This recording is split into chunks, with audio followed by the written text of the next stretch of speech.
Hola a todas y todos, bienvenidos a Partidos como Cancha, un nuevo episodio para entender las alianzas, los pactos y las rupturas en este proceso electoral. Y hace solo unas semanas estábamos hablando del quiebre político y de la situación en la que estábamos con el gobierno de la señora Boluarte, y el fin de semana que acaba de pasar ingresamos a un nuevo ciclo crítico de la política peruana con un nuevo presidente. Estamos una vez más con Álvaro y con Paulo para entender qué significa esta vacancia express, por qué repentinamente el gobierno dejó de tener el apoyo del Congreso, que es su principal aliado político en estos años, que lo ha blindado en varias mociones de vacancia, pero también de censura a sus ministros. Y queremos saber qué pasa. No sé, ¿quién quiere comenzar? Sí, bueno, yo diría que es una vacancia que se tiene que entender en clave electoral, definitivamente. Y diría que hay tres elementos alrededor de la vacancia, ¿no? Uno es precisamente este proceso electoral donde los partidos de la coalición están buscando desmarcarse de esa imagen tan impopular del gobierno, tratar de afirmar esta narrativa según la cual ellos no han sido parte del gobierno, porque ya sabemos que el electorado castiga en las elecciones siempre el partido oficialista. Pero también hay el elemento en el contexto de estas movilizaciones, ¿no? Creo que también ha tenido que ver con este temor a que estas movilizaciones crezcan, ¿no? Y creo que ahí una prueba clara de eso es lo que ocurrió con Philip Butters, de lo que puede llegar a convertirse en las movilizaciones. Y finalmente pues estuvo el elemento excusa, el elemento gatillador, que ha sido el atentado en el concierto de Agua Marina, ¿no? Entonces todo esto ha precipitado esta necesidad de los partidos de entrar a la campaña tratando de desligarse de esta imagen de yo soy gobierno, que es un poco lo que hablamos en el podcast anterior, ¿no? Este es el gran reto de estos partidos que forman parte de la coalición, es tratar de desvincularse de esa narrativa, ¿no? Sí, yo diría, agregaría un elemento tal vez de marco, ¿no? Y es que todo esto revela que la política de nuestro país es muy inestable.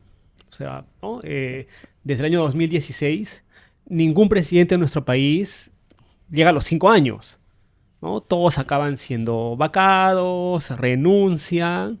Y en el caso de José Gería, además, si tomamos en cuenta lo que ha ocurrido desde el año 2001, desde Valentín Paniagua, es el cuarto presidente del Congreso que asume la presidencia de la República, ¿no? Entonces, las vacancias ya no son algo extraordinario en nuestro país, ¿no? Y, por supuesto, tienen una explicación distinta en cada caso. Coincido con Álvaro en varias de las causas que justifican, o mejor dicho, explican lo que ha ocurrido la semana pasada en nuestro país, ¿no? Pero creo también que hay ciertas regularidades que es importante conversar y revisar a partir de los antecedentes que vemos en este tipo de figuras, ¿no? Sí, lo increíble es, y veíamos hasta qué punto el Congreso en los últimos años ha sostuvo a Dina Boluarte. Incluso ninguna moción lograba a veces recolectar la cantidad de firmas que necesitaba. Y de pronto el día jueves, en un solo día, hubo una lluvia de mociones de vacancia, y la primera fue impulsada por Renovación Popular, que además ya el alcalde de Lima, que ha renunciado para postular a la presidencia, había dicho que quería empezar a desligarse del gobierno de Boluarte, ¿no? Siendo Renovación Popular uno de sus principales aliados. Entonces, este gesto más de oportunismo político por parte del Congreso, ¿creen que le ayude a las bancadas en este momento que deciden candidatear o impulsar liderazgos para las como Alianza para el Progreso, por ejemplo, a través de Acuña, que también ha renunciado, o López Aliaga, u otras que empiezan a aparecer? ¿Les va a alcanzar este oportunismo político que acaban de tener el fin de semana para llegar con un mayor porcentaje a elecciones? Yo creo que les va a ayudar a mantenerse en esta narrativa cínica que han demostrado a lo largo de este tiempo, y a cualquiera de estos candidatos representantes de estos partidos, ante la pregunta, oye, ¿tú has gobernado o cogobernado con Dina?, van a poder decir en adelante, yo la vaqué, ¿no?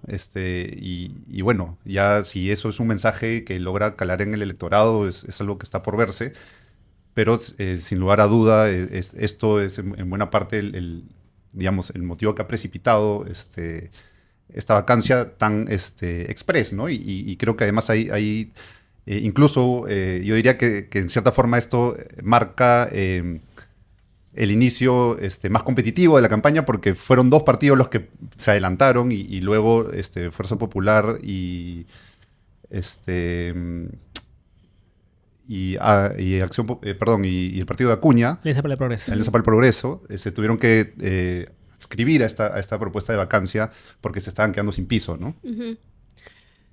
A ver, yo ahí matizaría algunas cosas. Lo primero es que evidentemente hay un cálculo electoral en todo esto. Y creo además que en un país como el nuestro, 6 meses es un tiempo bastante largo en tiempos políticos peruanos. Pueden pasar muchas cosas, ¿no? De hecho, ya nadie se acuerda, por ejemplo, de una serie de escándalos, de lo que ocurrió con Dina Boluarte, ¿no? El Rolex parece algo de hace muchos años, entonces pueden pasar y creo que los políticos, algunos pueden intentar reconstruir, digamos, su propia narrativa. Pero también hay que recordar de que hace una semana nada más, estoy seguro de que la gran mayoría de analistas, periodistas, la gran mayoría de la ciudadanía del país pensaba que ya no iba a pasar nada. Pensaba que Dina Boluarte iba a llegar al 2026. Y eso también pensaban, creo, los partidos que estaban en el Congreso, ¿no? Entonces, no es que estuvieran, creo, calculando necesariamente de que buscar un momento oportuno, ¿no? Sino que a veces se presentan pues estas cosas del azar, ¿no? Y los políticos tienen que tomar una decisión sobre la marcha y de pronto se ven casi obligados a hacer esto. ¿Qué hubiera pasado si es que Renovación Popular no hubiera dicho que iba a presentar una moción de vacancia, ¿no? Probablemente hubiera ocurrido la historia de las anteriores, donde no se juntaban las firmas, se demoraban mucho las firmas y finalmente no se admitía, ¿no? El riesgo acá fue que hubo un partido con cuyos votos iba a admitirse la vacancia, es mi interpretación, y por tanto eso ya abrió un debate, ¿no? Y eso es lo que como cadena lleva al resultado que ya conocemos. De hecho, en el último reportaje que hemos publicado el domingo, se explica estas negociaciones que hubo previo a la vacancia de Boluarte y al ascenso de Gerí, y vemos como el último partido que se suma a las mociones de vacancia es Somos Perú, ¿no? Porque estaba viendo precisamente cómo reaccionar, qué hacer, y luego de una consulta que Gerí hacia su bancada, deciden, bueno, no, a pesar de que había dicho de que no iba a asumir la presidencia en caso de vacancia, decide cambiar de opinión y asumir la presidencia. Pero vamos un poco más a estas alianzas en el Congreso, que no necesariamente van a ser alianzas electorales en campaña, ¿no? Por ejemplo, estábamos pensando en estas 7 mociones de vacancia, y ven ustedes ahora la imagen en pantalla, de cómo de una moción tras otra, los partidos desde Fuerza Popular, Alianza para el Progreso, y Somos Perú, son las 3 bancadas que durante 7 veces blindaron al gobierno de Boluarte. Y si contamos censuras y otras acciones de control, suman muchas más. Lo dramático de esto es que cuando se registraron los asesinatos en protestas, cuando se registra las investigaciones por el caso Cofre, ¿no? Que es la participación activa presuntamente de la presidenta para la fuga de Cerrón o el enriquecimiento ilícito u otros casos, el Congreso la siguió blindando, pero esperó 6 meses antes de las elecciones, ahora, para presentar de pronto 8 mociones de vacancia y aceptar las 4 por incapacidad moral permanente. ¿Cómo creen que quedan estas alianzas dentro del Congreso? Porque finalmente siguen siendo una coalición congresal, Gerí es el presidente de esa coalición congresal, y cómo se va a transmitir eso en la campaña, porque al final todos van a competir por votos, ¿no? Claro, a ver, tal vez lo primero que hay que decir es de que mientras el Congreso podía sostener que apoyaba a Dina Boluarte por un tema de estabilidad, como decían ellos, ¿no? Como respeto del mandato, siempre, digamos, decían, ¿no? Asume tu voto, ¿no es cierto? Para decir, oye, yo no le he puesto, ustedes la han puesto, yo simplemente respeto lo que dice la ley. Ahora sí tienen un presidente de ellos, ¿no? El presidente del Congreso es el presidente del Poder Ejecutivo ahora. Y, por tanto, creo que esa es la mejor prueba de que esta coalición, nuestros acuerdos, siguen vigentes. no se han... Si se hubieran peleado, hubieran tenido discrepancias, probablemente se hubiera aprobado la moción de censura contra Gerí y habría otro esto. Pero está Gerí, está Fernando Rospigliosi en la presidencia del Congreso, está Ilich López en la mesa directiva, está Valdemar Cerrón en la mesa directiva del Congreso. Por tanto, no se ha movido nada, diría yo. Yo ahí diría que ahí continúa la estabilidad de la coalición, pero sí creo que estamos entrando ya a este momento de que van a comenzar a competir entre ellos por votos, ¿no? Entonces sí pienso que hay una estabilidad de la coalición, de mantenerse, digamos, con los hilos del poder en el gobierno y diría incluso que ahora se ha sincerado aún más, ¿no? Ya no es Dina como esa otra persona que está ahí, que luego vamos a vacar, sino ya es como uno de los nuestros, aunque no nos extrañe que de pronto lo comiencen a negar. Pero sí diría que por cómo se ha dado al interior en este conteo de votos, de quién presentó la vacancia primero y demás, y que coincide también con el lanzamiento de la campaña de López Aliaga, sí diría que hay cosas que están empezando a cambiar en virtud de que ya van a comenzar inevitablemente a competir entre ellos también, ¿no? Pero puede haber, mi impresión es que hay también un pacto, por más que la hayan vacado, hay una continuidad del pacto con Boluarte y el Congreso, si es que la Comisión de Asuntos Constitucionales, por ejemplo, no decide reabrir los procesos contra ella, ¿no? O sea, eso es un tema que es fundamental. Si el Congreso decididamente quiere que la vuelvan a investigar, está en sus manos hacerlo. Mi impresión es que la han vacado, pero ha habido cierto acuerdo para mantener esa distancia de impunidad hacia lo que ella ha podido hacer. Bueno, el presidente del Congreso es quien elevó el informe que la blinda de las matanzas, ¿no? Entonces, digamos, eso es una prueba más de lo que... Pero de lo ahora, que menciona, estando ¿no? ella fuera, podrían levantarle la inmunidad y retomar las investigaciones dentro del Congreso, ¿no? Bueno, de hecho había una sentencia del Tribunal Constitucional, ¿no?, emitida hace algunas semanas, que utilizó el Congreso como excusa para no continuar con las investigaciones.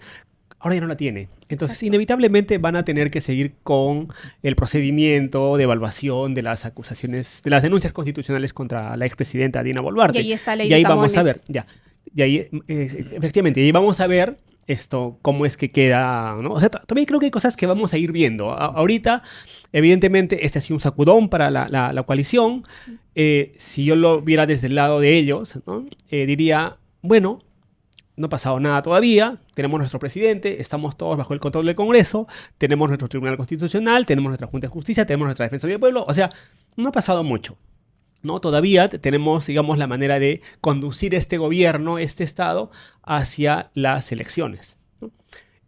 Por eso es que creo que José Gerí, ¿no?, en la presidencia de la República es la mejor garantía de la coalición en este momento para seguir, digamos, bajo esta misma lógica que ha venido con impunidad, ¿no?, estar trabajando bajo intereses particulares, etc. Yo no veo, es más, tal vez hasta podemos ver una elección con dos cuerdas, una cuerda de competencia como la que dice Álvaro, ¿no?, vamos compitiendo, pero vamos también trabajando juntos para mantener lo que ya hemos ganado.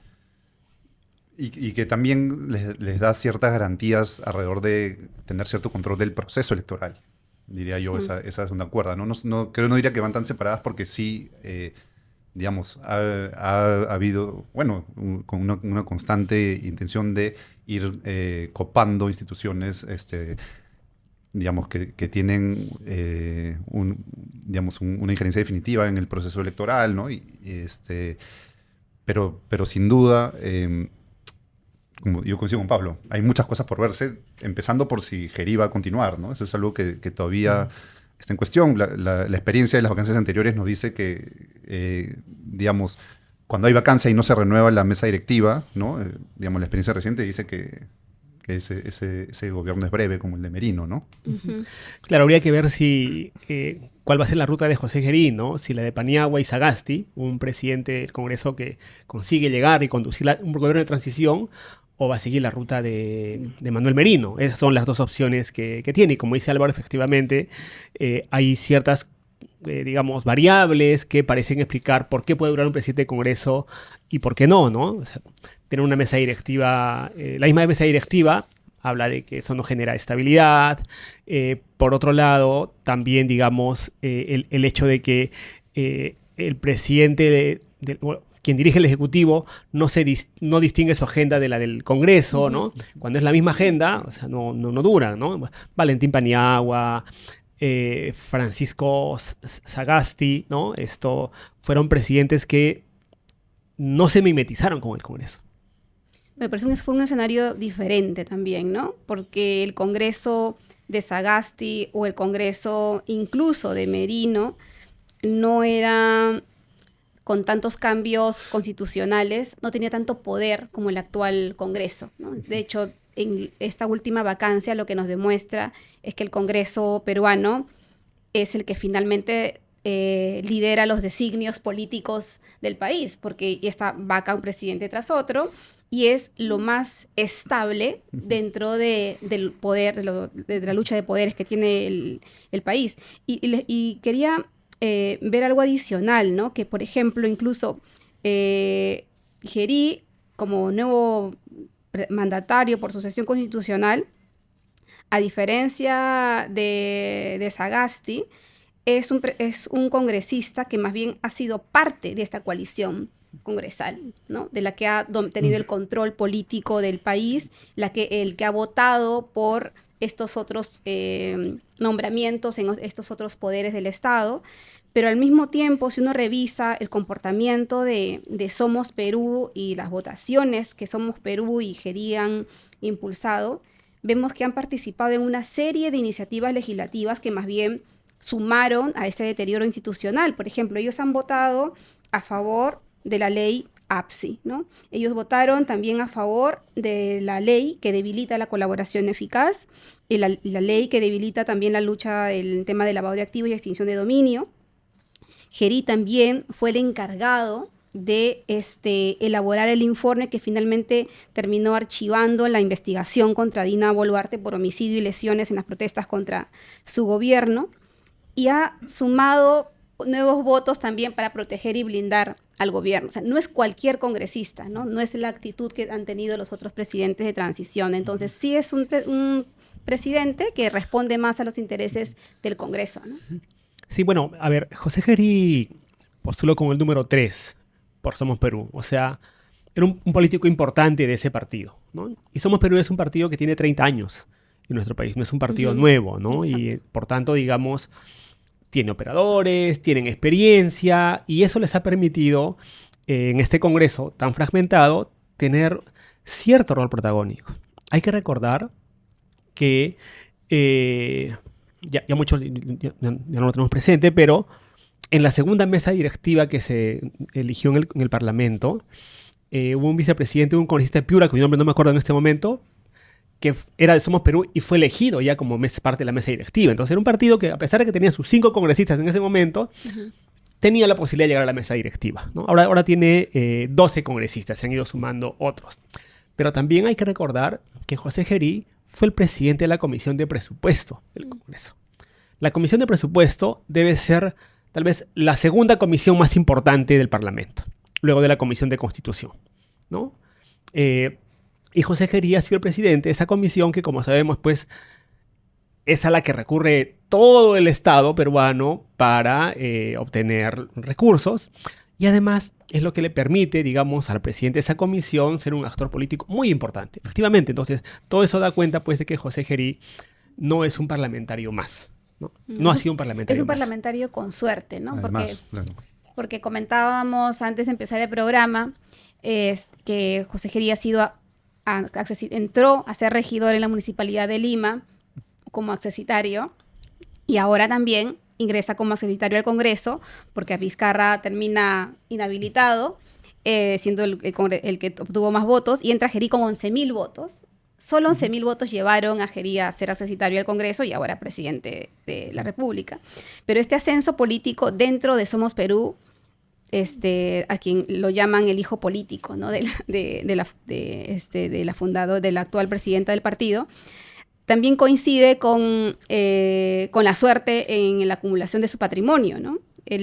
Solamente revisando las declaraciones juradas, su patrimonio actualmente está en alrededor de 1.400.000 soles, lo que representa 14 veces más de lo que él tenía cuando ingresó al Congreso. Entonces es un político con mucha suerte. Sí, pues es el hijo favorito de Patricia Lee, la presidenta de Somos Perú, ¿no? De hecho, él en una entrevista que dio cuando postulaba al Congreso, ¿no? Una pregunta que le hacen es una entrevista virtual, ¿no? Sobre el mobiliario que tenía, ¿no? Entonces él menciona que tiene, pues, no sé, el libro de tal, ¿no? Tiene una pequeña estatua de Julio César, ¿no? El emperador romano, en fin, cosas de ese tipo. Y además menciona que tiene 2 fotografías ¿no? que adornan, digamos, su sala, ¿no? La fotografía de Alberto Andrade, por supuesto, y la de Patricia Lee, ¿no? Porque ellos eran sus referentes políticos. Ahora, dentro de Somos Perú, muchos de los militantes de ese partido suelen llamar a Patricia Lee como mamá, ¿no? Y ella a su vez les dice mis hijos. Ese es, digamos, el trato coloquial que tienen. Y por eso creo que es importante, además de José recordar Geri. que Dina también decía que era la mamá del Perú, ¿no? Sí, bueno, tenemos políticas que se creen nuestras mamás. Entonces, y creo que también ahora en esta coyuntura hay que ver qué va a pasar con Somos Perú en las elecciones. Los partidos que están en el poder pierden, ¿no? Entonces, ahí imagino que ese es un cálculo también electoral que debe estar haciendo el propio José Geri y, por supuesto, Patricia Lee. Sí. Y quizás para hablar un poco más de Somos Perú y volver un poco a nuestro programa anterior, cuando hablamos de las alianzas, es muy curioso y paradójico de que en realidad Geri entra ahí reemplazando a Vizcarra, ¿no? Quien realmente obtiene los votos no solamente para el escaño de Geri, sino probablemente para que Somos Perú haya podido pasar la valla y tener presencia en el Congreso. Es un personaje que ahora es más bien vetado del escenario electoral por esta coalición en la que Somos Perú es un actor ahora protagónico, ¿no? Y además Somos Perú es el partido que ha ganado más gobernadores regionales en las elecciones del 2022, 5 o 6 si mal no recuerdo. Esto es un partido que ha tenido más municipalidades ganadas que Alianza para el Progreso. Bueno, es un partido municipalista, ¿no? Y es un partido que tiene un símbolo que casi todo el mundo conoce, que es el corazón, ¿no? El corazón de Somos Perú. Entonces, sí, pues es una agrupación que, como digo, tiene 30 años de existencia, ha estado en el Parlamento en varias oportunidades, no en todas, ¿no?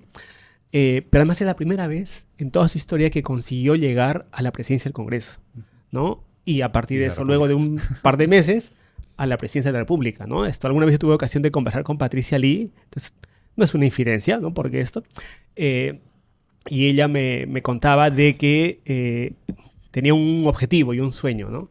Que era tener al primer presidente somiste del Perú. Ya lo consiguió.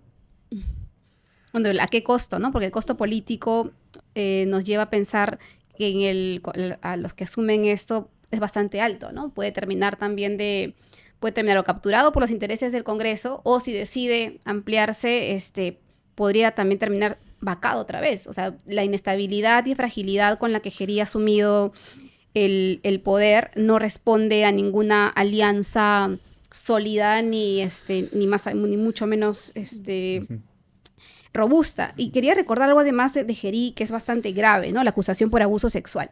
O sea, el Perú ha tenido candidatos y presidentes acusados de muchas cosas, pero la acusación de abuso sexual es una de las más preocupantes en torno a José Geri, y a eso se suma su comportamiento entre errático y sexista en las redes sociales durante los meses previos incluso a que fuera congresista. Si a ese comportamiento, a esa denuncia por abuso sexual, sumamos también su fragilidad que lo hace pender de un hilo respecto al Congreso, ¿cómo entender lo que se viene en los siguientes meses respecto a la capacidad para gobernar que va a tener?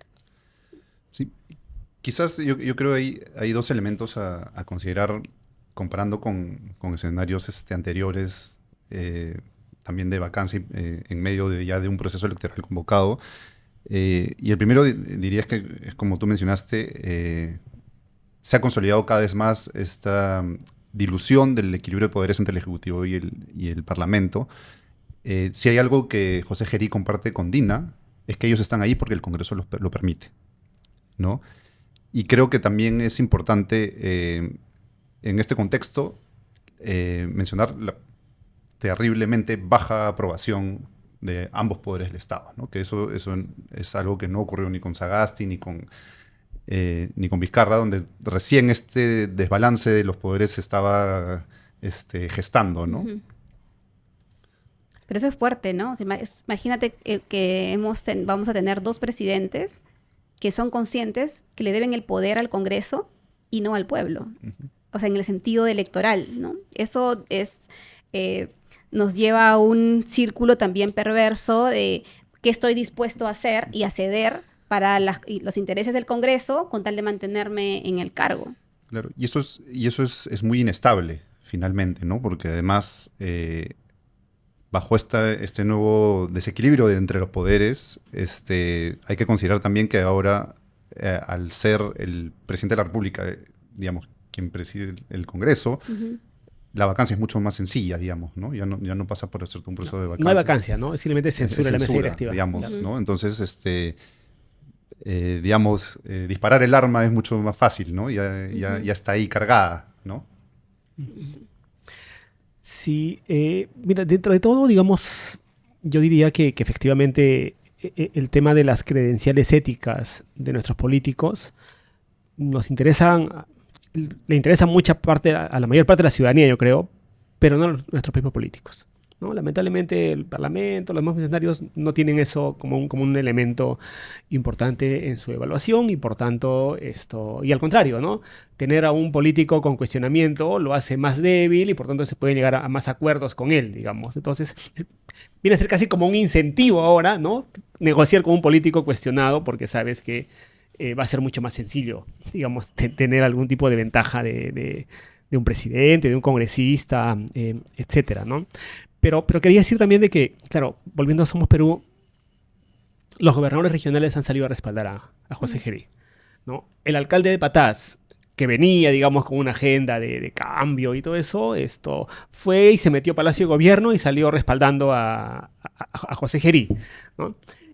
Eso habla, pues, de estas cualidades de los políticos, ¿no? De cómo son los alcaldes, cómo son los gobernadores regionales, ¿no? Políticos que usualmente lo que buscan es transar, buscar presupuesto, ¿no?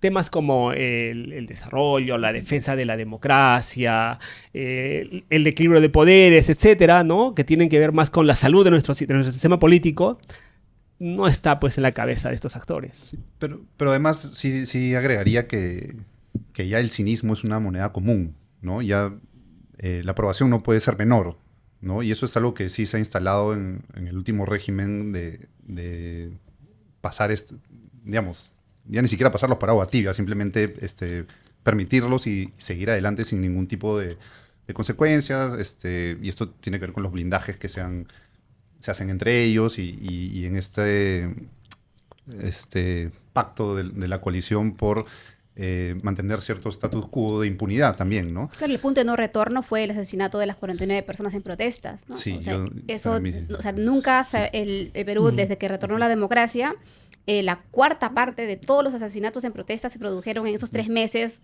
que empezó el gobierno. Entonces, el momento que el Congreso decidió blindar a un gobierno responsable, además de esta violenta represión, asumió también las consecuencias de políticas que esto lleva desde la presión ciudadana. Pero también pensaba en cómo queda esta reconfiguración de los poderes políticos ahora que ya no está Boluarte, cómo queda Cerrón prófugo, el hermano sigue en la mesa directiva.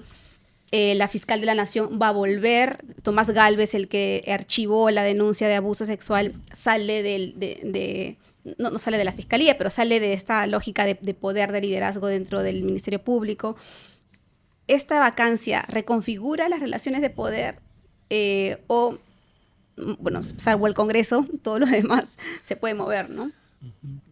Sí, yo diría ahí de que los partidos que están en el Congreso en este momento van a tratar de mantener el statu quo, ¿no? Ese es su principal incentivo, su principal leitmotiv, ¿no? Así eso va.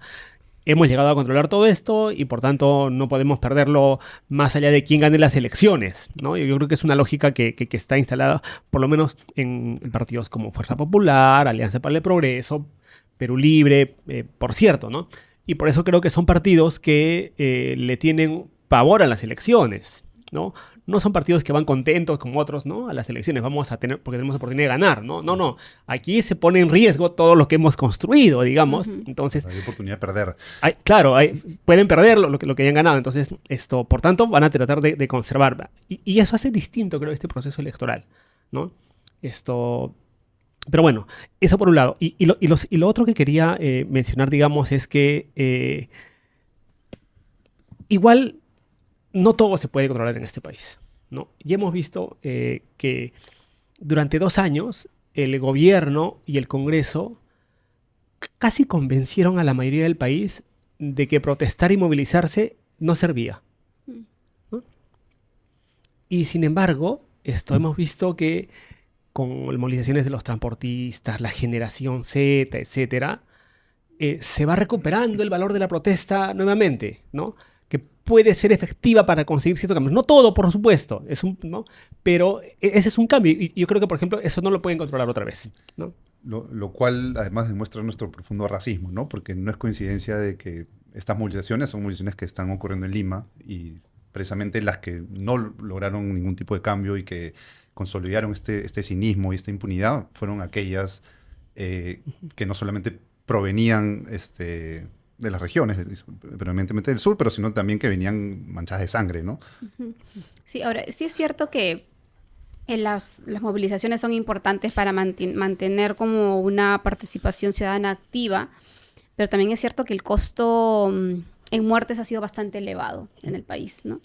Y no sabemos cómo va a responder Gerí en los siguientes meses a las siguientes protestas. Mañana hay una gran movilización donde se han convocado una serie de colectivos y una vez más tampoco hay nada, una gran plataforma que de manera orgánica organice, digamos, estas protestas. Son más espontáneas, más inexpertas tal vez en algunas cosas, y eso también hace que el movimiento ciudadano sea más frágil, porque así como surgen de la indignación en un momento, como el actual tal vez, luego también se pueden volver a apagar, ¿no? Entonces, pero hay otros hechos que sí podrían como que azuzar nuevamente esta inestabilidad, y creo que tiene que ver también con el nivel de violencia urbana que hay en las calles. Sí, pues. O sea, hay los sectores más informales, en el transporte urbano, por ejemplo, o las zonas con menos poder adquisitivo, son las principales víctimas de las extorsiones y también las zonas donde mayor incidencia de homicidios hay. Todo eso, en un contexto electoral, puede también generar un rechazo ciudadano mucho mayor. Y ahí la pregunta es si este nuevo gobierno va a lograr sostener y responder esa demanda de hartazgo de la ciudadanía, o el Congreso va a estar dispuesto a cuestionarlo, o no, o tal vez el Congreso, como ha hecho con Boluarte en su momento, también en 24 horas puede entregar la cabeza de Gerí y hacer un nuevo cambio de gobierno.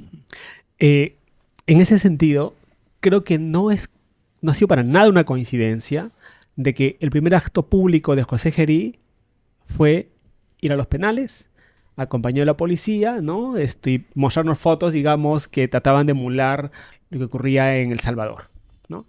Y que además algunos representantes de lo que es la derecha empiecen a hablar de que estamos ante el Bukele peruano, ¿no? Entonces sí, porque efectivamente identifican que ese es un tema importante, que es un tema crucial, ¿no? Y de hecho, el mismo José Gerí, durante su estadía en el Parlamento en el periodo 2011-2016, 2014-2016, él trabajó en la Comisión de Seguridad, de Seguridad Interna del Congreso de la República, y durante la campaña, ¿no? Durante su campaña congresal, sostenía un discurso muy duro, ¿no? Inclusive xenófobo contra los venezolanos, ¿no? En fin, entonces no es para alguien como José Gerí extraño intentar asumir una postura de ese tipo frente al tema de inseguridad ciudadana. A Sin pesar de embargo, que su bancada votó en contra de las leyes que debilitan la lucha contra la criminalidad. claro, pero para ellos estoy seguro de que eso va por cuerdas separadas, ¿no? Entonces, en el discurso vamos a ir por acá porque la solución es Bukele y no importan las leyes. Un poco creo que esa es la lógica. Ahora, ¿a qué voy, no? A que pese a todo ese esfuerzo que puedan hacer en imagen y en acciones, qué sé yo, ¿no? Esto, que se les puedan ocurrir, queda claro que con la policía actual, ¿no? Con el Ministerio del Interior actual, es muy poco probable que resulten estas políticas, ¿no? Inclusive si llegan a disponer que salga el ejército a cuidar las calles, va a ser muy poco probable que bajen las extorsiones, no van a bajar, No, bueno, los la asesinatos evidencia no van a dice esto. que el estado de emergencia no reduce el número ni Así de es, homicidio ¿no? ni de extorsión. Y entonces, claro, eso va a ser un costo político también. Sí. Y bueno, y volviendo a las movilizaciones, yo sí creo que lo del miércoles 15 De mañana. es un punto crítico, ¿no? Es cómo se gestione esas movilizaciones, puede inclinar la balanza hacia un lado u otro. Uno se podría inclinar a pensar, por todo lo que ha mencionado Pablo, por el estilo que le busca imprimir, que quizás podría adoptar una postura represiva ¿no? Que incendie un poco más la calle, ¿no? Pero de repente no sabemos hasta qué punto estas movilizaciones van a poder generar un cambio mayor, ¿no? Sí, pero incluso en la foto que sale la visita de las cárceles, sale con el general Arriola, ¿no? Y ahora a fin de año se viene también un cambio nuevamente en los altos mandos de la policía. Y va a ser fundamental ver a quién se elige, ¿no? Y qué pasa con con una policía que en varias áreas está capturada por el crimen organizado. Y no olvidemos que antes que el acto de los penales, su primera foto fue con los altos mandos de las Fuerzas Armadas, ¿no? Eso también es un mensaje Sí, claro. importante de su estilo y da mucho de pensar de cómo se va a dar las respuestas del gobierno a las movilizaciones que se vienen, ¿no? Uh-huh. Y creo que no me respondieron y estaba justo esperando que me ayudaran a entender si Gerí va a tener el respaldo del Congreso o es un fusible más también para el Congreso. Ambos. Yo diría de que, a ver,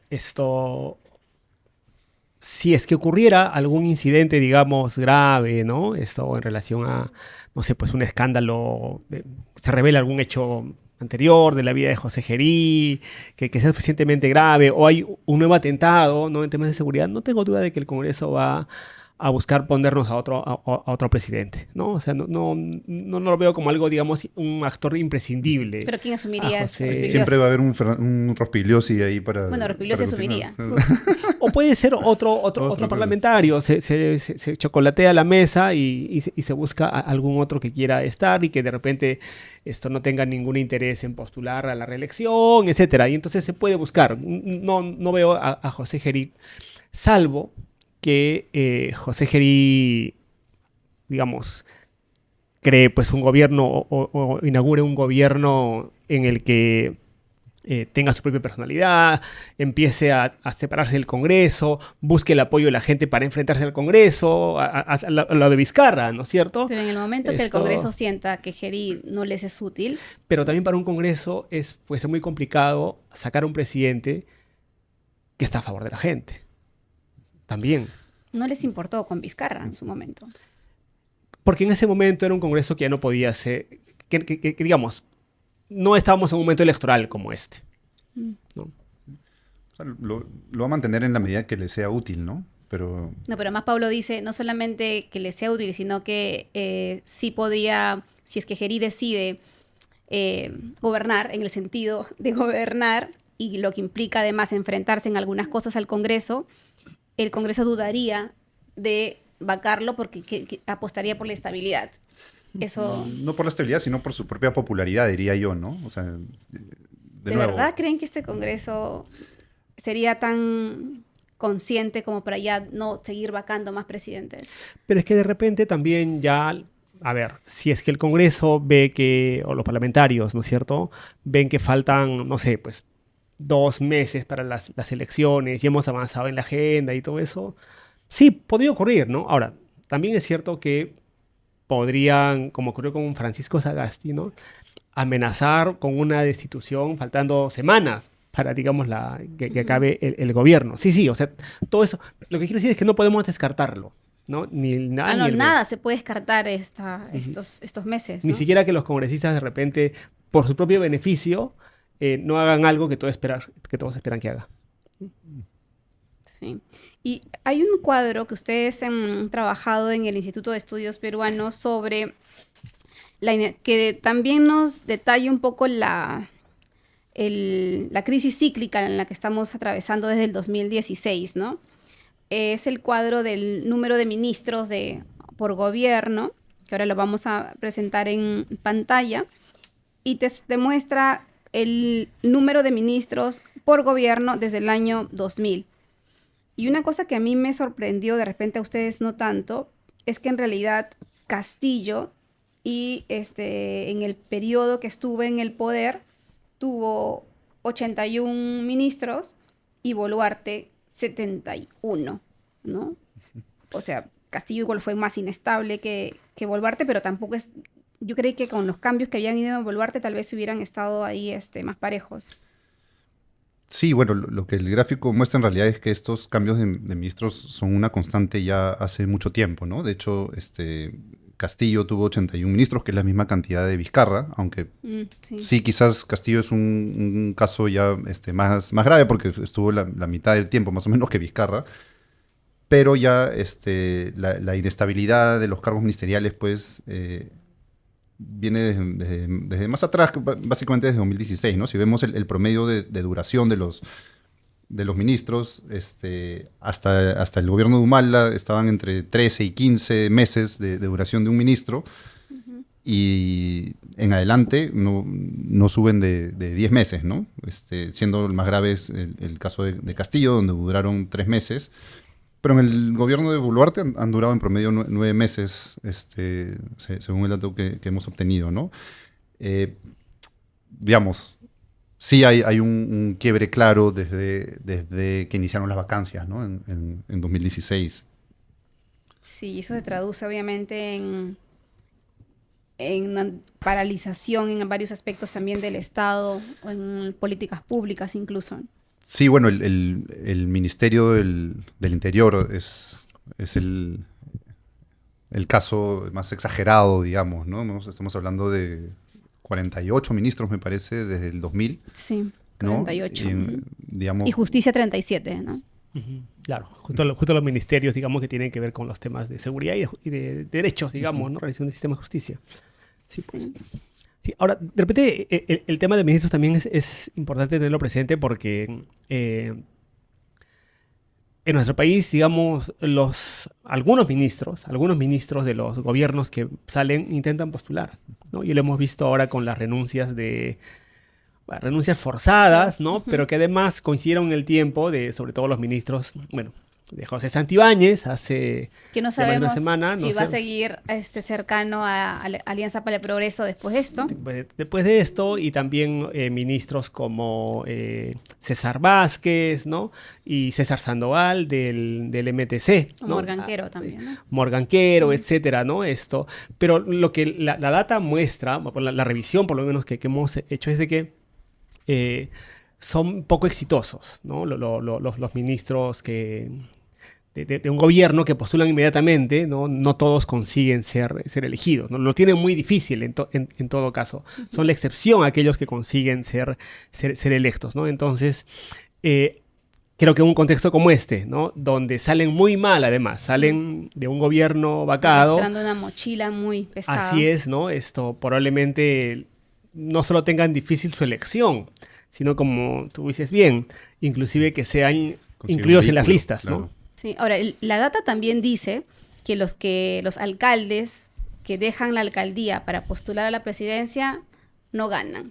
El caso de Rafael López Aliaga. Ujú. Y la misma data adicional dice que los candidatos que están arriba en las tendencias al inicio del proceso electoral tampoco llegan.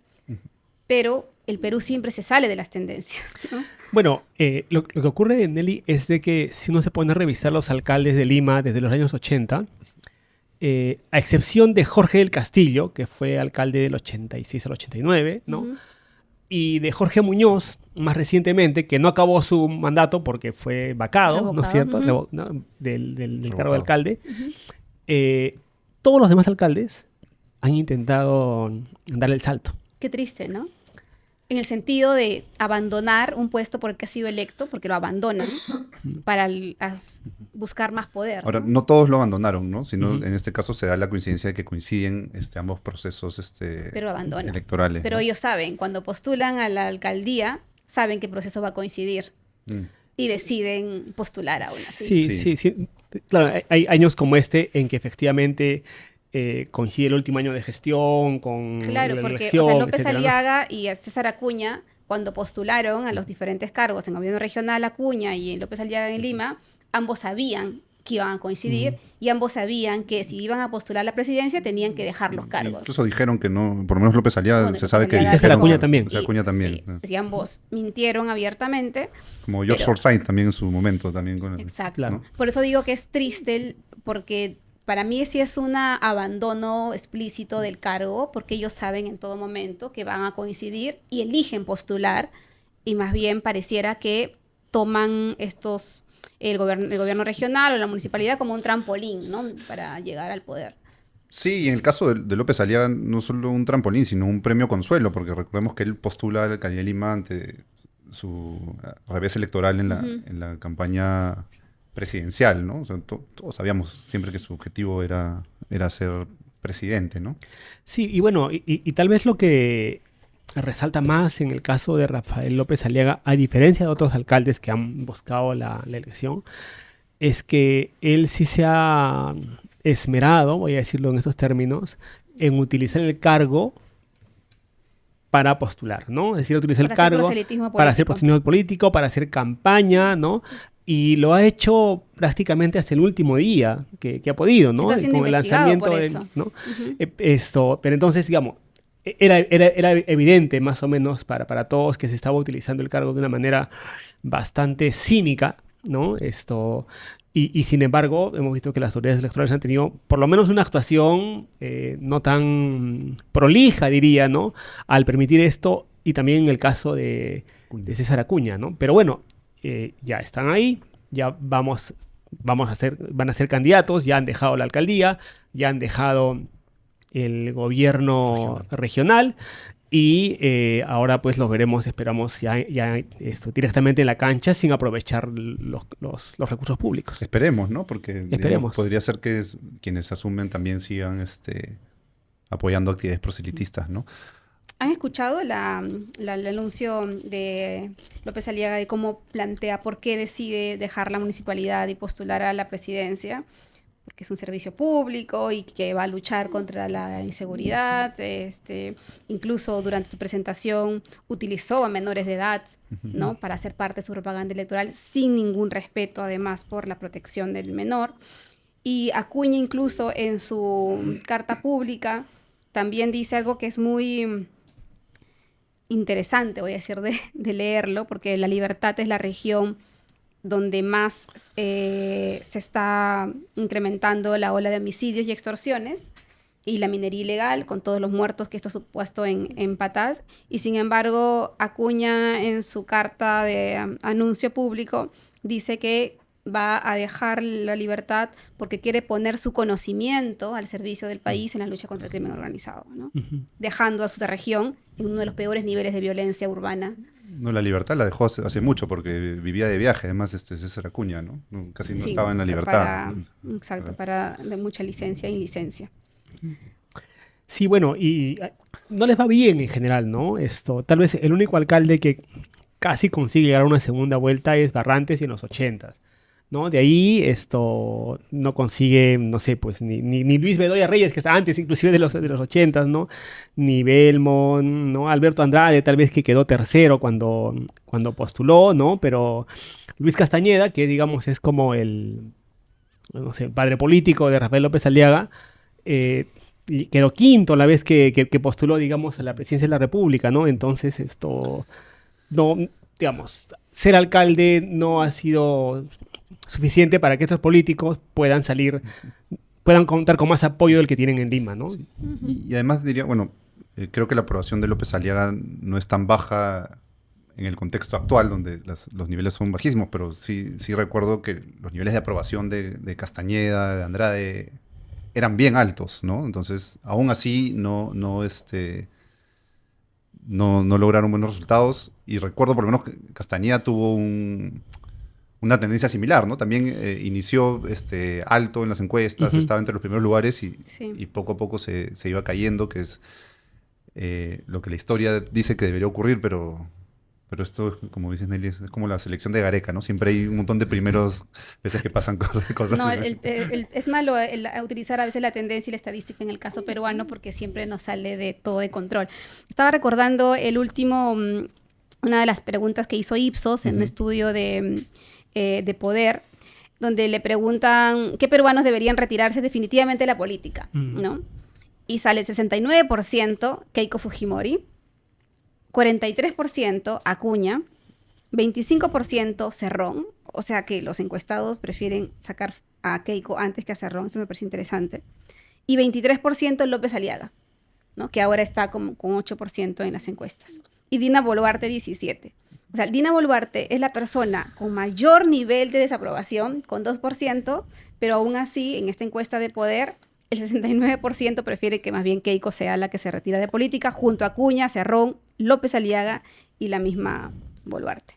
Interesante, ¿no? Sí, bueno, yo diría de Dina es que seguramente porque ya no representa ninguna amenaza, ¿no? Lo más probable, y creo que no estar exagerando, es que desaparezca del escenario político en las próximas elecciones, ¿no? Entonces, ¿Qué creen que pase con ella? Bueno, a ver, yo creo que en tanto siga este statu quo, ¿no es cierto?, con estos partidos, no le va a pasar mucho en principio, ¿no? Tal ¿Tú vez... no crees que el Congreso le abra le levante la inmunidad para que empiecen las investigaciones? Lo veo complicado, ¿no?